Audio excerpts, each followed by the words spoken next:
Bonjour, le fonctionnement du cœur maintenant. Comment fonctionne ton cœur? Ton cœur opère, il a deux phases en fait, ok? Tu as le diastole et le systole. Avant que je continue, je veux te dire que ton devoir, parce que je veux vraiment faire un effort de te donner ton devoir au début du vidéo, je pense que ça va être plus facile pour toi. Ton devoir pour cette vidéo, c'est de prendre les notes comme tu veux. Si tu veux faire un tableau et diviser ces deux concepts en deux, tu peux le faire parce que c'est toujours bien d'organiser ton information. Si tu veux faire une petite constellation, tu peux le faire. Donc, c'est ton choix ou tu peux faire des notes de façon régulière aussi. OK? Donc, la diastole. La phase diastole, c'est la phase de repos. Parce que le battement de cœur, c'est pas toujours que le cœur bat. Il y a un repos entre les battements. C'est entre les contractions lorsque le sang entre dans les oreillettes. Donc, pendant que le sang entre dans les oreillettes, petite période de repos, c'est le diastole. OK? La systole, elle, tu dois lier ce mot-là avec contraction. C'est là où est-ce que les oreillettes contractent, mais pas énormément, parce qu'ils sont très minces, hein, les oreillettes. Ce n'est pas une très forte contraction.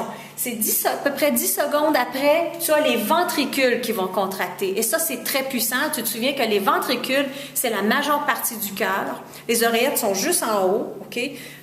Donc, les oreillettes reçoivent, mais les ventricules, c'est vraiment les pompes. C'est là où se fait l'action musculaire très forte. Donc, durant la systole, c'est période de contraction, OK? La pulsation maintenant. Comment tu fais pour prendre les pulsations? Pulsation se prend au poignet. Tu vas trouver ici, tu as des tendons. Tu mets tes doigts entre ton os, l'os que tu sens ici, et les tendons que tu sens. Tu vas mettre tes deux doigts ici. Ne prends pas ton pouce, puisque ton pouce, il a sa pulsation à lui. Tu mets tes doigts ici et tu devrais être capable de prendre ta pulsation.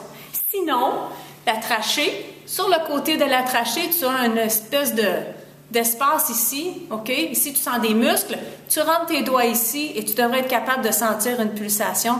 Des fois, c'est plus facile de fermer les yeux. Bien sûr, tu arrêtes de parler pour sentir cette pulsation. Combien de battements ton cœur devrait avoir par minute? En moyenne, 75.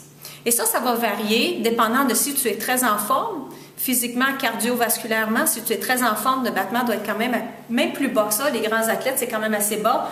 Ça dépend de ton sexe, ça dépend de ta grandeur, OK? Et ça dépend aussi de si tu es quelqu'un qui prend des médicaments. Certains médicaments peuvent altérer le battement du cœur. Je regarde rapidement et je pense que j'ai tout couvert pour cette vidéo. Donc, tu prends de l'information sur ces trois concepts et on se voit bientôt.